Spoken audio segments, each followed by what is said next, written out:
현대차 주주 여러분들 반갑습니다. 박선생입니다. 오늘은 5월 20일 수요일입니다. 자, 오늘까지도 이 조정이 이어지고 있습니다. 최근 이 노사 갈등으로 인해 조정 중에도 대형주답지 않게 급락을 보였던 현대차입니다. 그런데 오늘 새로운 소식, 이 위로금 지급과 100% 고용 승계안에 합의하면서 파업 갈등이 극적으로 해결이 됐습니다. 자, 그럼에도 주가가 회복하지 못하는 이러한 모습을 보여주고 있습니다. 자, 오늘은 당장 주가 회복이 되지 않는 이유, 그리고 그럼에도 앞으로 현대차 기대를 해볼 만한 이유까지 하나하나 짚어보겠습니다. 그래서 오늘 내용 굉장히 중요하고요. 끝까지 집중해서 보셔야 됩니다. 그리고 여러분들을 위해 준비해온 이 선물, 자, 급등이 임박한 것으로 파악되는 종목 가져왔으니까요. 꼭 챙겨가시고요. 자, 그리고 댓글에 우리 주주분들 힘내자는 의미로 파이팅 한 번씩 남겨주세요. 남겨주시는 분들은 방송으로 다 말씀드리지 못한 이 현대차에 관련된 자료 받으실 수 있도록 링크를 남겨드리겠습니다. 시작하기 전에 구독과 좋아요 한 번씩 부탁드리면서요. 자, 본격적으로 들어가겠습니다. 자, 일단은 주가가 크게 빠지는 이 현대차의 상황, 전체적인 시장의 조정도 있지만 노조 사태가 더 큰 영향을 주면서 어제 이렇게 큰 주가가 빠져버렸단 말이죠. 자, 뉴스를 하나 보실 텐데요. 자, 보시면은 일단은 일단락이 됐습니다. 현대모비스 램프 매각 갈등 일단은 봉합, 현대 IGL 노사 합의 가결되었다. 자, 이러한 소식이 나왔는데 그럼에도 주가 회복되지 않고 있습니다. 자, 이 부분이 지금 주주분들 굉장히 답답하실 거예요. 그렇다면 왜 주가가 지금 회복하지 못하는지, 자, 이것부터 일단 말씀을 드리겠습니다. 자, 우선은요, 이 전체적인 시장의 조정, 이 외인들이 시장을 떠나고 있기 때문이에요. 정확히는 이 떠나는 이유 때문입니다. 이게 현대차에게는 큰 리스크이자 또 반전이 있는 내용이에요. 자, 바로 이 미국 국채금리가, 자, 국채금리 얼마 났죠? 4.6%나 이렇게 돌파했습니다. 거대 매크로 한파가 이어지고 있는 거예요. 사실 최근 국내 증시는요, 이 전체가 미국발 고금리 그리고 고환율 쇼크로 무차별 하락을 하고 있는 겁니다. 자, 이 고금리 고환율로 인해 외인들의 투자 심리가 죽어버리는 거죠. 자, 오늘 이렇게 수급이 조금 이어지더라도 전체적인 그동안의 외인들의 이 시장 이탈은 개인들로 하여금 투자 심리를 위축시키고 기관들 역시 조심스러운 태세로 유지할 수밖에 없는 상황을 만들게 됩니다.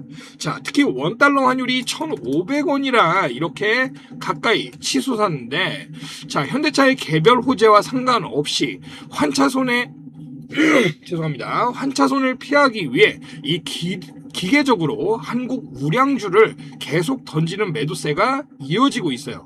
그로 인해서 주가가 이렇게 눌려져 있는 상황입니다. 자, 그리고 앞서 말씀드린 이 일단락, 사실은요, 이것도 완전히 끝난 것도 아니라는 거예요. 자, 현대차 본사의 이 순이익에 대해서 약 30%의 성과급을 요구를 하고 있습니다. 자, 이게 아직도 잔존하고 있어요. 오늘 해결된 것은 부품 공급을 맡고 있던 현대모비스 자회사 파업입니다. 즉, 앞서 일단락됐다는 것도 일부분이고 시장 전체와 이 노사 사태는 아직도 시장에 고스란히 그대로 남아있다라는 것이에요. 자, 이러한 내용들을 보면 지금 주가가 못 가는 게 사실 당연한 것입니다. 그런데요, 우리는 시장을 단편적으로만 봐서는 안 돼요. 무슨 말이냐? 우선은 이 미국발 매크로 한파, 자, 외인들의 환차손을 피하기 위해서 이 기계적으로 한국 우량주를 던지는 매도세가 보여지고 있는데, 자, 사실은요, 이러한 원인인 이 고환율 그리고 고금리, 자, 그 중에서도 이 고환율의 경우에는요, 현대차의 매출과 영업이익을 오히려 폭발시키는 호재와 다름없습니다. 아니, 박선생, 이게 뭔 소리야 싶겠지만, 자, 현대차는요, 지금 최근에 기업의 최대 실적을 이끈 것은 미국 시장에서의 흥행입니다. 자, 미국 시장에서 차를 팔고 대금을요, 원으로 받나요? 아니죠. 바로 달러로 받습니다. 자, 과거 환율이 만약에 1,300원인 시절을 우리가 가정한다면요, 1,300원일 때, 자, 1만 달러짜리 차량 한 대를 팔았다고 가정을 한다면요, 한국 돈으로는 1,300만 원이 들어오게 되는 거예요. 근데 환율이 1,500원이 됐다라는 것은 차를 더 많이 판 것도 아닌데 똑같은 차 한 대, 자, 이 한 대당 1,500만 원이 들어온다고 보셔야 됩니다.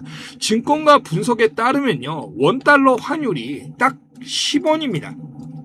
이 10원이 오를 때마다 현대차의 영업이익은요, 1분기당, 한 분기당 약 2천억씩 자동으로 매출이 증가하고 있습니다. 자, 거기에 이번에 고금리도 한번 들여다보면요, 이 고금리가 높을 경우 전체적으로 죄송합니다. 목이 많이 안 좋습니다, 요즘. 좀 양해 부탁드려요. 자, 고금리가 높을 경우 전체적인 차량 판매량은 줄어드는 게 맞습니다. 자, 아무래도 이 고금리가 되면 차량 판매에 대한 이 할부 금리가 높아지게 되죠. 예, 이런 원인이 발생하는데 재밌는 점은요, 현대차는 이 상황에 이득을 보는 기업입니다. 자, 흔히 말하는 이 트레이드 다운 효과. 자, 경제 용어입니다. 자, 쉽게 말하면 대체 효과인데, 대출이자 부담이 커지면요, 이 고가의 차량들, 럭셔리 차들에 대한 이 할부로 사는 것에 대한 부담이 생깁니다. 자, 미국 시장에서 고가 차들이 대부분 이 현대차는요, 사실 중급 차량들을 판다고 보셔야 돼요. 고가, 중가, 하급으로 나눈다고 가정을 한다면요, 이 중급이 주 타겟입니다. 예. 그런데 대출 부담이 커지면 이 럭셔리카를 사는 것이 부담이 되기 시작해서 많은 이들이 중급차를 선택하게 된다는 거예요. 결국 눈을 낮추게 되고 가격은 가격대로 합리적이면서 옵션이나 디자인은 이 럭셔리 차량 못지않은 현대차로 대거 이동하는 현상이 일어나는 겁니다. 그로 인해서요, 놀랍게도 이 현대차는 고금리 환경 속에서 오히려 판매 대수는 소폭 늘어나는 것으로 항상 집계가 나오고 있어요. 자, 이렇듯 현대차는 자체적으로는 사실 문제가 없고 일도 잘하고 있는 상황입니다. 앞서 말씀드린 대로 북미 시장에서 이 하이브리드 판매량이 분기 역대 최대를 기록하면서 기업의 성공을 이끌어가고 있어요. 자, 거기다가 최근에 구글과 엔비디아와의 이 협력이 구체화되고 있고 보스턴 다이내믹스 기대감도 키워가고 있습니다. 자, 하지만 전체적인 시장의 변동성과 이 외인들의 순매도로 인한 이 주가 하락, 자, 고점 부담감 속에서 노조 반발과 미국 관세라는 일시적 노이즈가 겹친 결과 때문에 앞으로도 이 변동성은 계속 나올 수밖에 없습니다. 자, 당분간 이 변동성 크게 나와줄 자리고 실시간으로 우리가 대응을 잘해야 되는 자리예요. 이 현대차의 흐름은 제가 앞으로도 새로운 소식 나올 때마다 여러분께 방송을 통해 전달 드리도록 하겠고요. 자, 그러면 여기서 이런 질문 나와요. 네가 말한 대로라면 앞으로 이 조정 기간이 끝난다면 시장에 외인들이 다시 복귀하는 시점이 온다면 주가 상승할 수 있겠네? 바로 그 점입니다. 그 포인트예요. 그런데 질문들이 들어오는 건 이거예요. 그러면 그냥 잡고서 꾸준히 들고 가면 되는 거 아니야? 자, 많이들 이렇게 생각하시는데 결론부터 말씀드리면 이렇게 하면 안 된다라는 겁니다. 왜냐하면요, 우리가 처한 조건 자체가 너무 다르죠. 자, 이 시장에서 세력가 외인들은 자, 운영 자금 자체가요, 뭐 수백억에서 수천억, 많게는 조 단위까지 운영을 하죠. 근데 우리는 어때요? 아니란 말이에요. 예, 우리는 최대한 한정된 자금 안에서 효율을 끌어내야 되는 입장입니다. 그래서 중요한 것이 뭐냐? 이 세력가 외인들이 이용하는 이 흐름을 이용한 매매를 통해서 우리도 수익을 극대화해야 된다는 거예요. 자, 주식이 아무리 좋은 종목이라도 매일 올라갈 수 있나요? 절대 안 된다라는 거예요. 예, 언제나 이 주식이라는 종목들, 모든 종목들은요, 오르고 쉬는 이러한 등락을 반복하면서 주가는 이동을 합니다. 자, 그래서 우리도 이러한 세력가 외인들처럼 이러한 등락을 활용한 매매를 해서 수익을 극대화시켜야 된다는 거예요. 자, 이것만 지대로 해도요, 남들 여기서 잡고 이렇게 끌고 갈 때, 자, 이 구간 안에서 잡고 가는 사람들이 5% 수익을 본다. 그럼 같은 구간 내에서 등락 매매만 잘해도요, 자, 수익이 10%에서 15%까지 만들어갈 수 있습니다. 자, 이러한 방법, 남들이 한 번 수익을 낼 때 수익을 쌓아가는 구조를 만드는 거예요. 결국 이 차이가 계좌를 완전히 바꾸게 되죠. 그래서 제가 말씀드리고 싶은 건 이러한 타점들을 늘 제가 말씀을 드리잖아요. 그러면은 또 이런 얘기가 나와요. 아니 박 선생 근데 주가가 너는 한참 상승하고 있으면 여기서 정리하자고 말하더라. 더 올라가면 너무 아까울 것 같은데. 그리고 주가가 떨어지는데 넌 여기서 매수하라고 말을 하더라. 이거 더 떨어지면 어떡해. 자, 그런데 여러분 이러한 방법이 바로 외인과 세력의 매매 방법이고요. 제가 말씀드리고 싶은 건 높은 자리에 사서 더 높은 자리에서 팔라는 게 아니에요. 자, 제가 여러분들께 확실하게 말씀드리고 싶은 건 유리한 자리에서 들어갔다가 유리한 자리에서 나오는 이 전략을 취하자는 겁니다. 자, 실제로 꾸준히 제 방송 보신 분들은 아실 거예요. 초반에는 반신반의하시다가도 몇 번 타이밍 맞춰가지고 이렇게 운영해 보시면 계좌가 달라지는 것을 확실하게 체감하시거든요. 그런데 요즘 제가 좀 안타까운 연락도 받습니다. 무엇이냐? 방송을 뒤늦게 보시고 꼭 이렇게 올라간 자리에서 지금 들어가도 되냐? 이렇게 물어보시는 분들이 있어요.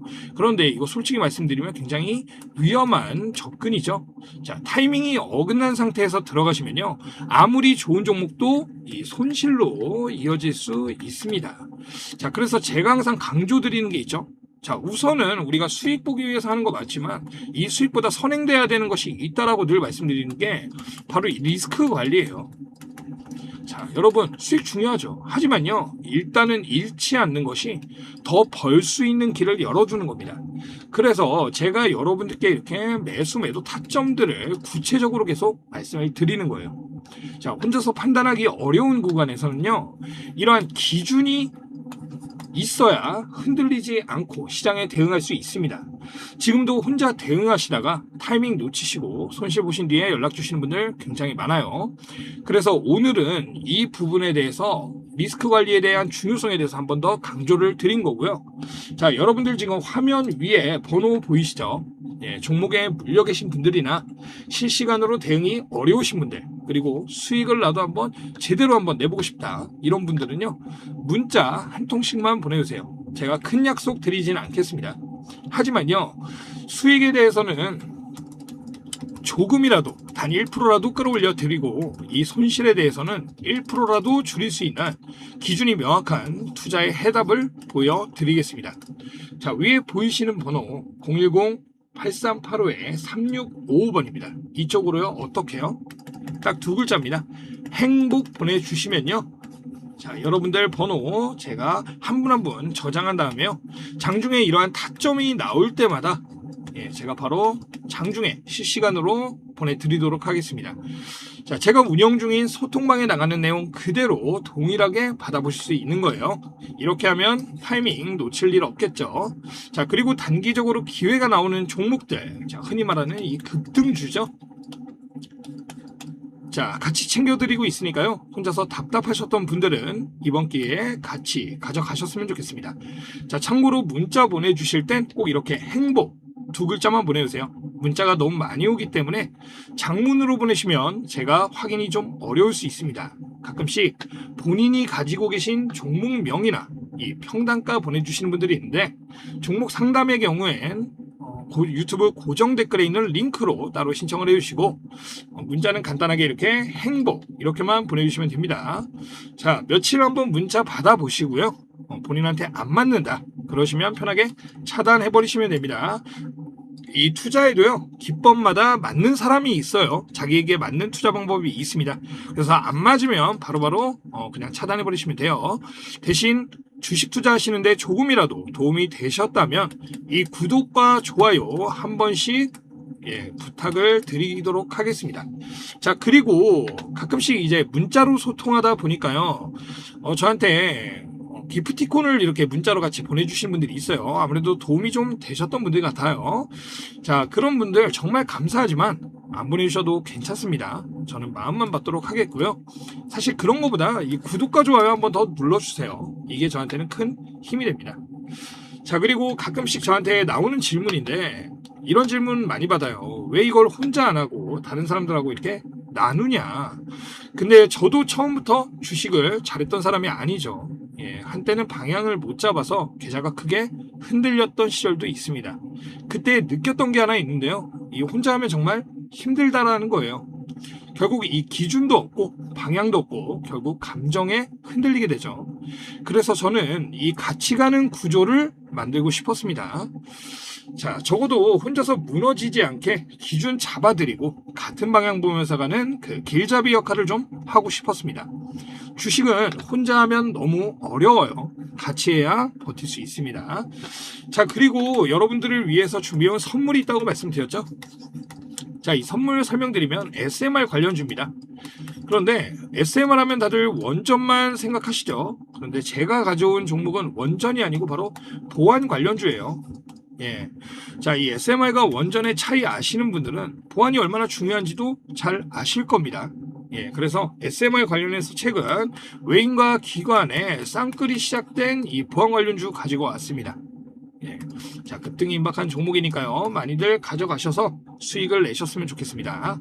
자, 이 종목 받으시는 방법 간단하죠. 010-8385-3655번으로 두 글자입니다.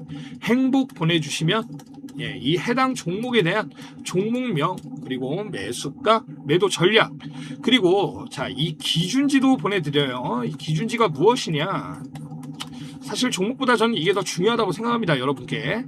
자, 저는 일단 60점이 넘어가면 바이를 합니다. 이게 무슨 말이냐? 60점. 이 60점은 이 기준지 기준 점수예요. 60점이 나오면요. 저는 바이 매수할 수 있을 만한 충분한 종목이라고 생각하고 매수 포지션을 잡습니다. 이건 제가 잡는 것 종목과 여러분들께 추천드리는 종목들 모두 동일하게 이 기준으로 삼아요.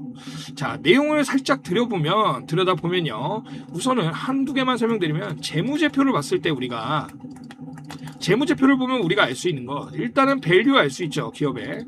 그리고 또 성장성을 알 수 있죠. 뭐 OPM이라던가 PEG라던가 지표를 보면 성장하고 있는 성장 속도도 알 수 있고 자 그리고 기업의 내실을 파악할 수 있죠. 자 무슨 말이냐 FCF 뭐 잉여현금 흐름이라던가 부채 비율이라던가 자 이런 것들을 통해서 내실도 확인할 수가 있는데 자 이러한 전체적인 재무제표를 확인해서 약 상위 시장의 상위 1%면 3점입니다. 그리고 상위 10% 정도면 2점. 자, 이런 식으로 차등 점수를 매기는 거예요. 자, 재무제표뿐만 아니라 예를 들어 수주잔고를 따졌을 때 수주잔고 같은 경우도 시가총액 대비 얼마의 수주잔고를 가지고 있느냐에 따라 3점, 2점, 1점으로 차등 점수를 매깁니다. 그리고 이 점수가요. 60점이 되면 매수할 만한 충분한 기업이다. 자, 이렇게 설명할 수 있는 거예요. 자, 그래서 왜 이 기준치를 꼭 받아보시라고 말씀드리냐면 여러분들 분명 보유하고 계신 종목 그리고 또 매수 예정인 종목이 있을 겁니다. 자, 이 종목들의 점수를 한번 매겨보시라는 겁니다. 참고로 삼성전자와 SK하이닉스가요. 저번 주 금요일 기준으로 52점, 54점 정도가 나왔습니다. 자, 삼성전자가 다방면으로 나쁘지 않았는데 이 노조 관련해서 좀 더 점수가 낮게 나오더라고요. 자, 어쨌든 여러분들 이 종목과 이 기준지 받아보시는 방법 위에 보이시는 번호로 문자 행복 보내주시면 됩니다. 자, 받아보셔서 투자하시는데 좀 도움이 되셨으면 좋겠어요. 자, 오늘 영상은 여기까지 말씀드리고요. 다음 영상에서 더 정확한 분석을 통해서 여러분들께 찾아뵙도록 하겠습니다. 시청해주셔서 감사합니다. 박 선생이었습니다.